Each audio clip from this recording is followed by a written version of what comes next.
നമസ്കാരം. The deep ഡൈവിലേക്ക് സ്വാഗതം. നമ്മൾ ഇന്ന് കയ്യിലുള്ള ചില രേഖകളിലൂടെ ഒന്ന് കടന്നു പോവുകയാണ്. വിഷയം അമൂർത്ത ആസ്തികൾ, അതായത് ഇൻടാഞ്ചിബിൾ അസറ്റ്സ്. IAS 38, IFRS 3 പോലുള്ള അക്കൗണ്ടിംഗ് സ്റ്റാൻഡേർഡുകളാണ് ഇതിൽ കൂടുതലും പറയുന്നത്. അപ്പോ എന്താണ് ഈ അമൂർത്ത ആസ്തികൾ?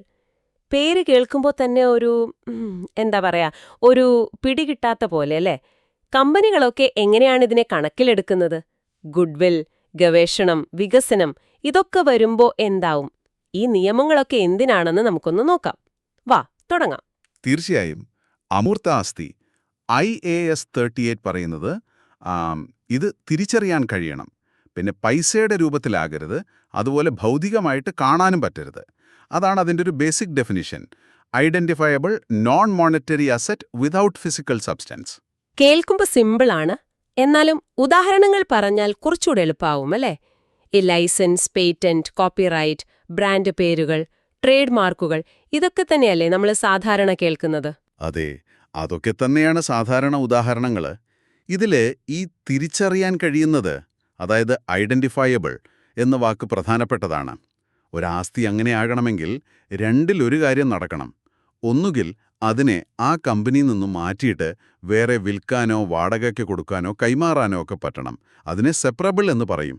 അല്ലെങ്കിൽ രണ്ടാമത്തെ സാധ്യത, അതെന്തെങ്കിലും നിയമപരമായോ അല്ലെങ്കിൽ കരാർ വഴിയോ കിട്ടുന്ന അവകാശമായിരിക്കണം. ഇപ്പോൾ ഒരു ലൈസൻസ് കിട്ടുന്നത് ഒരു കരാറുകാരനോ അല്ലേ? അതും അതിനെ ഐഡന്റിഫയബിൾ ആക്കും. അതോടൊപ്പം തന്നെ സാധാരണ എല്ലാ ആസ്തികൾക്കും വേണ്ട രണ്ട് കാര്യങ്ങൾ കൂടി വേണം.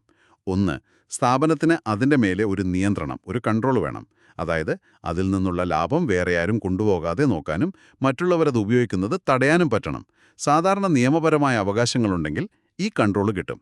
രണ്ട്, ഭാവിയിൽ അതിൽ നിന്നൊരു സാമ്പത്തിക നേട്ടം, ഫ്യൂച്ചർ എക്കണോമിക് ബെനിഫിറ്റ്സ് കിട്ടുമെന്നൊരു പ്രതീക്ഷ വേണം. ഇത് ഒന്നുകിൽ വരുമാനം കൂട്ടിയിട്ടാകാം, അല്ലെങ്കിൽ ചെലവ് കുറച്ചിട്ടാകാം. ശരി. അപ്പോ ഈ പറഞ്ഞ കണ്ടീഷൻസ് ഒക്കെ ഓക്കെ ആണെങ്കിൽ എപ്പോഴാണിത് ശരിക്കും കമ്പനിയുടെ കണക്ക് പുസ്തകത്തില്, ബാലൻസ് ഷീറ്റിലൊക്കെ വരുന്നത്? വെറുതെ ഉണ്ടെന്ന് തോന്നിയാൽ മതിയോ? പോരാ. അതിനും കൃത്യമായ മാനദണ്ഡങ്ങളുണ്ട്. റെക്കഗ്നിഷൻ ക്രൈറ്റീരിയ എന്ന് പറയും. 3 കാര്യങ്ങൾ നോക്കണം. ഒന്ന്, ആ സാധനം അമൂർത്ത ആസ്തിയുടെ ഡെഫിനിഷൻ പാലിക്കണം, നമ്മൾ നേരത്തെ പറഞ്ഞ കാര്യങ്ങൾ. 2, അതിൽ നിന്ന് ഭാവിയിൽ സാമ്പത്തിക നേട്ടം കിട്ടാൻ സാധ്യതയുണ്ട്, നല്ല സാധ്യതയുണ്ട്, അതായത് പ്രോബബിൾ ആയിരിക്കണം എന്ന് സ്ഥാപനത്തിന് തോന്നണം. വെറുമൊരു ചാൻസ് അല്ല, ഒരു ഉറച്ച പ്രതീക്ഷ. 3, അത് കിട്ടാനൊന്ന ചെലവ്, അതിൻ്റെ കോസ്റ്റ് കൃത്യമായിട്ട് വിശ്വസിക്കാൻ പറ്റുന്ന രീതിയിൽ അളക്കാൻ പറ്റണം, മെഷേർഡ് റിലയബിളി. ഈ 3 ഒരുമിച്ച് വന്നാലേ അതിനൊരു ആസ്തിയായിട്ട് കണക്കിലെഴുതാൻ പറ്റുള്ളൂ. ഓക്കെ, അപ്പോ അതും ശരിയായി, അംഗീകരിച്ചു എന്ന് വെക്കാം. എന്ത് വിലയാണ് നമ്മൾ ഈ കണക്കിൽ കാണിക്കുക? വാങ്ങിയ വിലയാണോ? സാധാരണയായിട്ട് നമ്മൾ പുറത്തുനിന്ന് വാങ്ങുന്നതാണെങ്കിൽ, ഇപ്പോൾ ഒരു പേറ്റന്റ് അല്ലെങ്കിൽ ഒരു സോഫ്റ്റ്വെയർ ലൈസൻസ്, ചിലപ്പോൾ ഒരു ബ്രാൻഡ് തന്നെ വാങ്ങിയെന്നിരിക്കും. അങ്ങനെയുള്ളതിനൊക്കെ നമ്മൾ കൊടുത്ത യഥാർത്ഥ ചെലവ്, കോസ്റ്റ്, അതാണ് രേഖപ്പെടുത്തുക. അതിൽ വാങ്ങിയ വില മാത്രമല്ല, അത് ഉപയോഗിക്കാൻ റെഡിയാക്കാൻ വേണ്ടി വന്ന മറ്റ് ഡയറക്റ്റ് ചെലവുകളും പെടാം. ഇനി ആദ്യമായിട്ടിങ്ങനെ രേഖപ്പെടുത്തി കഴിഞ്ഞാൽ പിന്നീട് അതിൻ്റെ വാല്യൂ എങ്ങനെ കാണിക്കണം എന്നതിന് 2 ഓപ്ഷനുണ്ട്: കോസ്റ്റ് മോഡലും പിന്നെ റീവാലുവേഷൻ മോഡലും. കോസ്റ്റ് മോഡലാണ് സാധാരണയായിട്ട് എല്ലാവരും ഉപയോഗിക്കുന്നത്. അതിൽ സിമ്പിളാണ്. ആദ്യം രേഖപ്പെടുത്തിയ കോസ്റ്റിൽ നിന്ന് അമോർട്ടൈസേഷൻ എന്ന് പറയുന്ന ഒരു സംഭവം അതിലേക്ക് വരാം, കുറയ്ക്കും. പിന്നെ കാലക്രമേണ അതിൻ്റെ മൂല്യത്തിൽ എന്തെങ്കിലും സ്ഥിരമായ ഇടിവ്, അതായത് ഇമ്പയർമെൻ്റ് ലോസ് വന്നിട്ടുണ്ടെങ്കിൽ അതും കുറയ്ക്കും. അതാണ് net book value. Revaluation model കുറച്ചുകൂടി കോംപ്ലിക്കേറ്റഡ് ആണ്. ഇവിടെ ചെയ്യുന്നത് ആ ആസ്തിയുടെ അന്നത്തെ മാർക്കറ്റ് വില, അതായത് ഫെയർ വാല്യൂ വെച്ചിട്ട് അതിനെ വീണ്ടും വിലയിരുത്തും. പക്ഷേ ഇവിടെ ഒരു വലിയ പ്രശ്നമുണ്ട്. ഈ മോഡൽ ഉപയോഗിക്കണമെങ്കിൽ ആ അമൂർത്ത ആസ്തിക്ക് സജീവമായൊരു മാർക്കറ്റ്, ഒരു ആക്റ്റീവ് മാർക്കറ്റ് വേണം. അതെങ്ങനെ? സാധാരണ സാധനങ്ങൾ വിൽക്കുന്ന പോലെ ഒരു മാർക്കറ്റോ? ഏകദേശം. അതായത് ഏതാണ്ട് ഒരേപോലത്തെ ആസ്തികൾ എപ്പോഴും വാങ്ങുകയും വിൽക്കുകയും ചെയ്യുന്ന, എപ്പോ വേണമെങ്കിലും ഒരു വില കിട്ടാൻ സാധ്യതയുള്ള ഒരു മാർക്കറ്റ്. അത് ശരിയാണ്. ഇപ്പൊ കെട്ടിടങ്ങൾക്കോ ചില ഷെയറുകൾക്കോ ഒക്കെ ഒരു മാർക്കറ്റ് വില ഉണ്ടാവാം. പക്ഷേ ഒരു പ്രത്യേക കമ്പനിയുടെ ബ്രാൻഡിനോ അല്ലെങ്കിൽ ഒരു പ്രത്യേക സോഫ്റ്റ്വെയറിനോ അങ്ങനെ എപ്പോഴും കച്ചവടം നടക്കുന്ന ഒരു മാർക്കറ്റ് ഉണ്ടാവുമോ?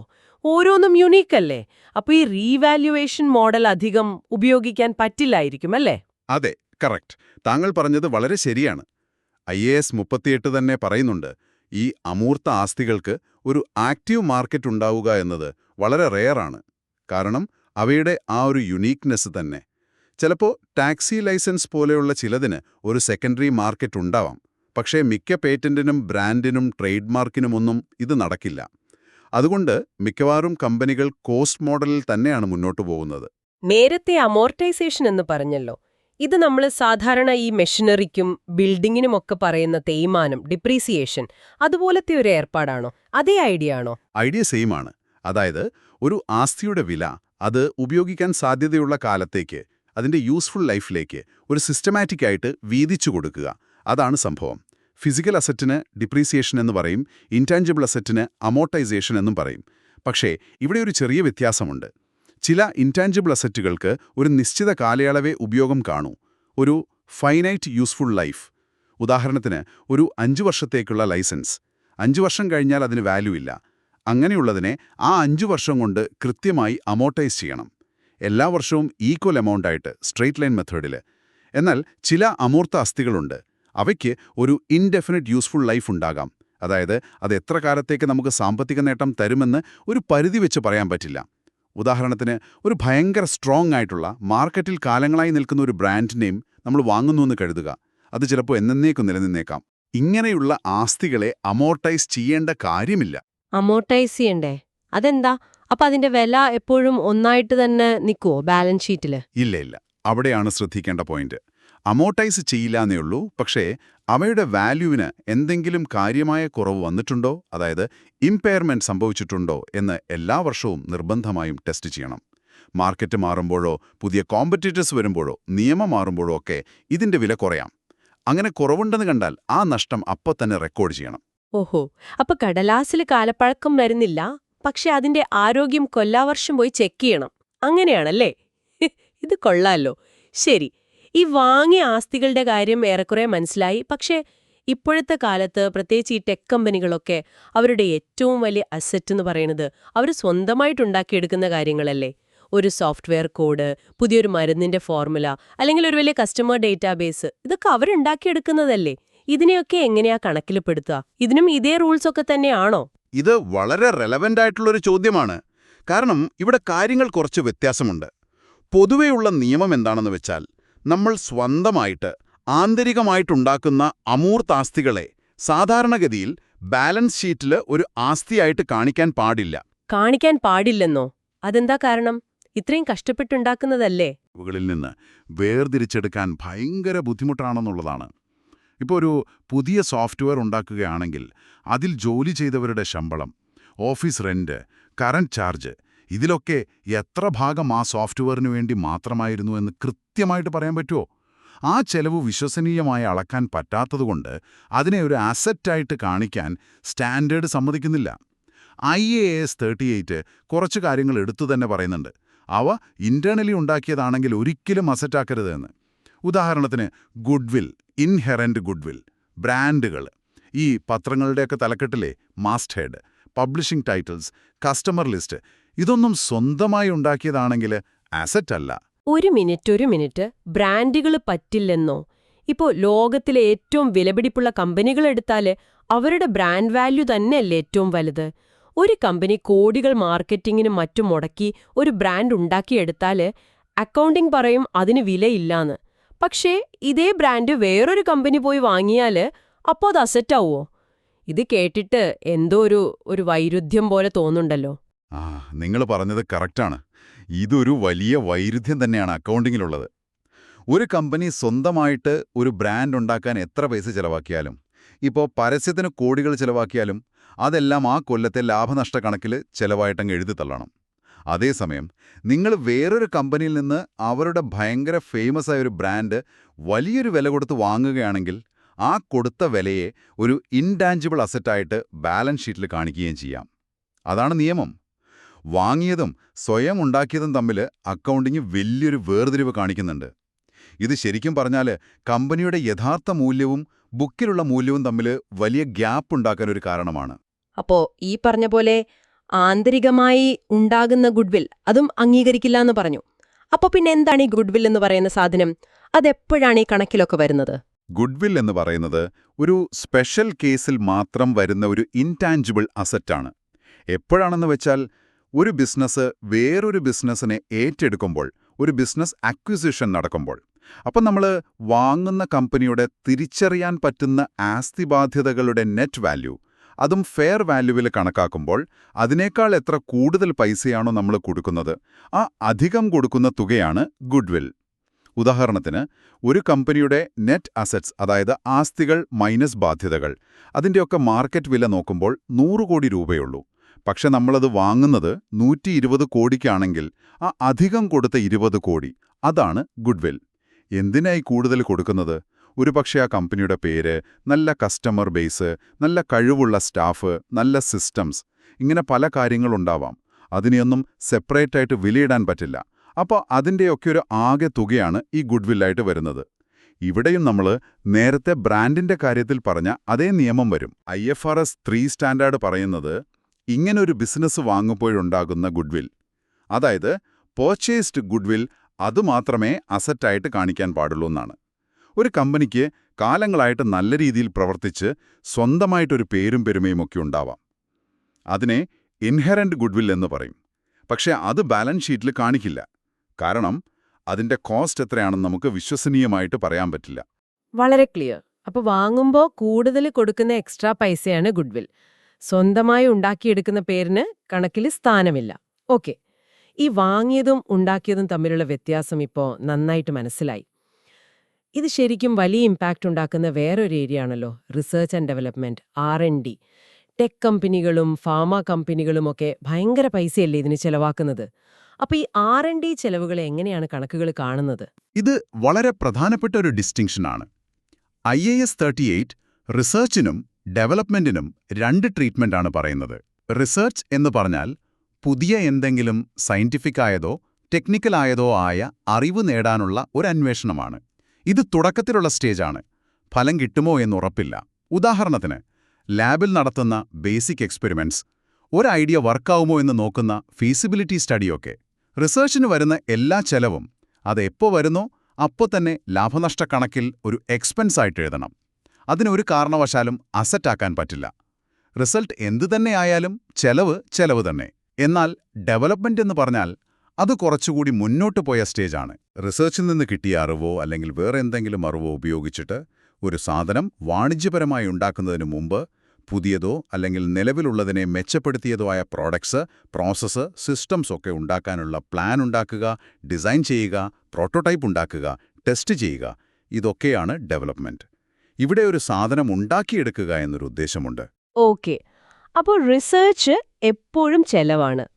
ഡെവലപ്മെന്റോ അതും ചെലവാണോ, അതോ അതിനെ അസറ്റാക്കാൻ വല്ല വഴിയുണ്ടോ? എവിടെയാണ് ആ ഒരു ലൈൻ വരുന്നത്? ഡെവലപ്മെന്റ് ചെലവുകളുടെ കാര്യത്തിൽ വ്യത്യാസമുണ്ട്. ഡെവലപ്മെന്റ് ചെലവിനെ ഒരു അമൂർത്ത ആസ്തിയായിട്ട് മൂലധനമാക്കാൻ, അതായത് ക്യാപിറ്റലൈസ് ചെയ്യാൻ സാധ്യതയുണ്ട്.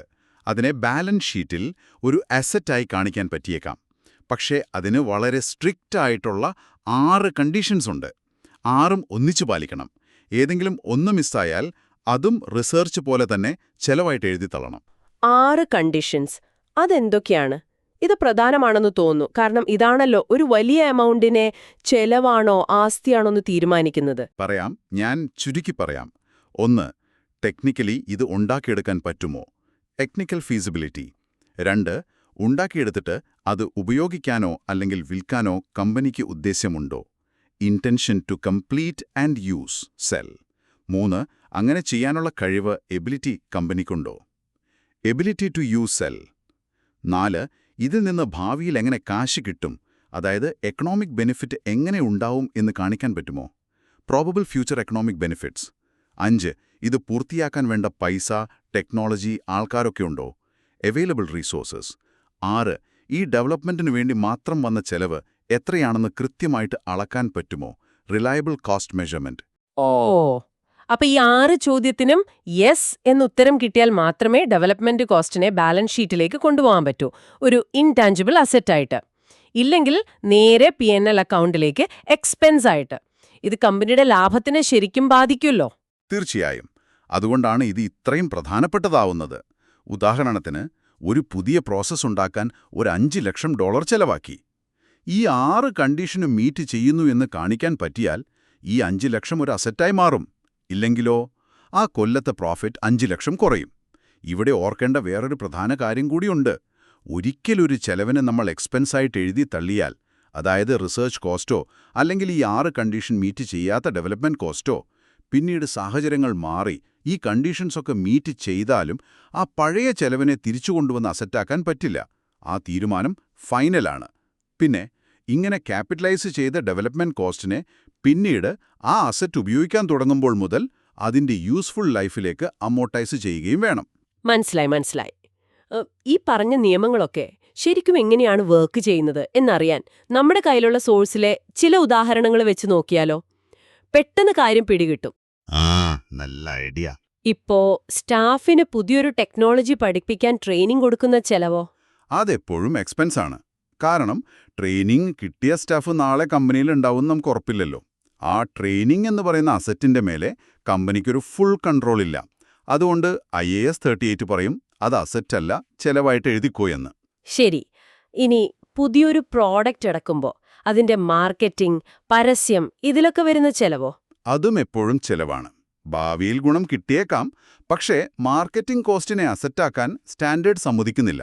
അതും എക്സ്പെൻസ് തന്നെ. കമ്പനിക്ക് വേണ്ടി പുതിയൊരു ലോഗോ ഡിസൈൻ ചെയ്യിക്കാൻ വന്ന കാശോ? ലോഗോ എന്ന് പറയുന്നത് ബ്രാൻഡിന്റെ ഭാഗമാണ്. നമ്മൾ നേരത്തെ പറഞ്ഞില്ലേ, സ്വന്തമായിട്ടുണ്ടാക്കുന്ന ബ്രാൻഡുമായി ബന്ധപ്പെട്ട എന്ത് ചെലവും ലോഗോ ഡിസൈൻ അടക്കം അപ്പോൾ തന്നെ എക്സ്പെൻസായിട്ട് എഴുതണം. പക്ഷേ ഈ ലോഗോ ഒക്കെ ഉള്ളൊരു ബ്രാൻഡിനെയും നിങ്ങൾ വേറൊരാളുടെ കയ്യിൽ നിന്ന് കാശ് കൊടുത്തു വാങ്ങിയാൽ അത് അസറ്റാവും. ഒരു പേറ്റന്റ് അല്ലെങ്കിൽ ഒരു ലൈസൻസ് കാശ് കൊടുത്തു വാങ്ങുന്നത് അത് ക്ലിയറാണ്. അത് നമ്മൾ വാങ്ങിയ ഒരു ഇൻടാഞ്ചിബിൾ അസറ്റാണ്. അതിന്റെ കോസ്റ്റ് കൃത്യമായിട്ട് അറിയാമെങ്കിൽ തീർച്ചയായും അതിനെ ക്യാപിറ്റലൈസ് ചെയ്യണം, അസറ്റായിട്ട് കാണിക്കണം. ഇനി കുറച്ചുകൂടി സൂക്ഷ്മമായ ഒരു കാര്യം. ഒരു പുതിയ പ്രോഡക്റ്റ് ഡെവലപ്പ് ചെയ്യാൻ വേണ്ടി മാത്രം നമ്മളൊരു മെഷീൻ ഉപയോഗിക്കുന്നു. ആ കൊല്ലം ആ മെഷീനിന് വന്ന ഡിപ്രീസിയേഷൻ ഒരു $15,000 ആണെന്ന് വെക്കുക.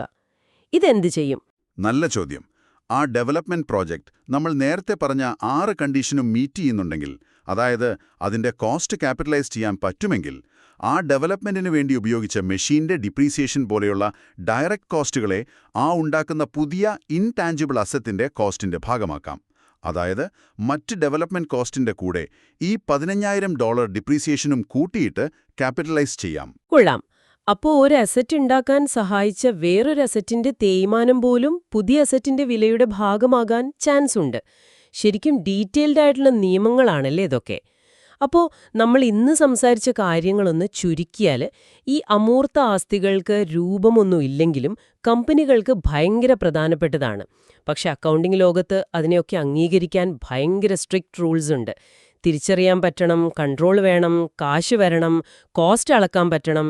പിന്നെ പുറത്തുനിന്ന് വാങ്ങിയതാണോ അതോ സ്വന്തമായി ഉണ്ടാക്കിയതാണോ എന്നുള്ളത് ഭയങ്കര വ്യത്യാസമുണ്ടാക്കുന്നുണ്ട്, പ്രത്യേകിച്ച് ബ്രാൻഡിന്റെയും ഗുഡ്വില്ലിന്റെയും കാര്യത്തിൽ. ഗുഡ്വിൽ വരുന്നത് തന്നെ ബിസിനസ് വാങ്ങുമ്പോൾ മാത്രമാണ്. റിസർച്ച് എപ്പോഴും ചെലവാണ്, പക്ഷേ ഡെവലപ്മെന്റ് ചിലപ്പോൾ അസറ്റ് ആവാം. അതിന് 6 കടമ്പ കടക്കണം. ഈ നിയമങ്ങളൊക്കെ എന്തിനാന്ന് വെച്ചാൽ ഒരു കമ്പനിയുടെ ഫിനാൻഷ്യൽ സ്റ്റേറ്റ്മെന്റ്സ് കഴിയുന്നത്ര റിയാലിറ്റിക്ക് അടുത്തായിരിക്കണം എന്നുള്ളതുകൊണ്ടാണല്ല. അതെ, തീർച്ചയായും അതാണ് ലക്ഷ്യം. പക്ഷേ ഇവിടെ അവസാനം ഒരു വലിയ ചോദ്യം ബാക്കിയുണ്ട്. ഇന്നത്തെ ഒരു എക്കോണമി നോക്കിയാൽ പല വലിയ കമ്പനികളുടെയും യഥാർത്ഥ മാർക്കറ്റ് വാല്യൂ വരുന്നത് അവരുടെ ബ്രാൻഡ്, ഡേറ്റ, അൽഗറിതംസ്, ടെക്നോളജി ഇതിൽ നിന്നൊക്കെയാണ്. ഇതിൽ കൂടുതലും അവർ സ്വന്തമായിട്ട് വർഷങ്ങൾ കൊണ്ടുണ്ടാക്കിയെടുത്തതാണ്. നമ്മളിപ്പോൾ സംസാരിച്ച റൂൾസ് വെച്ച് നോക്കിയാൽ ഈ ഏറ്റവും വിലപിടിപ്പുള്ള അസറ്റുകളിൽ പലതും ഒരുപക്ഷെ അവരുടെ ബാലൻസ് ഷീറ്റിൽ 0 വാല്യൂ ആയിരിക്കും കാണിക്കുന്നത്. അപ്പോൾ നിങ്ങളൊരു ഇൻവെസ്റ്ററാണെന്ന് വയ്ക്കാം. ഒരു കമ്പനിയുടെ അക്കൗണ്ട്സ് മാത്രം നോക്കിയിട്ട് അതിൻ്റെ ശരിക്കുള്ള വാല്യൂ മനസ്സിലാക്കാൻ പറ്റുമോ? ഈ നിലവിലുള്ള അക്കൗണ്ടിംഗ് രീതികൾ ഈ ന്യൂ എക്കോണമി കമ്പനികളുടെ യഥാർത്ഥ മൂല്യം എത്രത്തോളം കാണിക്കുന്നുണ്ട്? ഇതൊന്ന് ആലോചിക്കേണ്ട വിഷയമാണ്. ശരിയാണ്. പുസ്തകത്തിലെ കണക്കും പുറത്തെ യാഥാർത്ഥ്യവും തമ്മിലുള്ള ആ ഗ്യാപ്പ് കൂടുകയാണോ എന്ന് ചിന്തിക്കണം. എന്തായാലും അമൂർത്ത ആസ്തികളെക്കുറിച്ചുള്ള ഈ വിശദമായ അന്വേഷണത്തിൽ ഞങ്ങളോടൊപ്പം ചേർന്നതിന് നിങ്ങൾക്ക് നന്ദി. അടുത്ത തവണ പുതിയൊരു വിഷയവുമായിട്ട് വീണ്ടും കാണാം.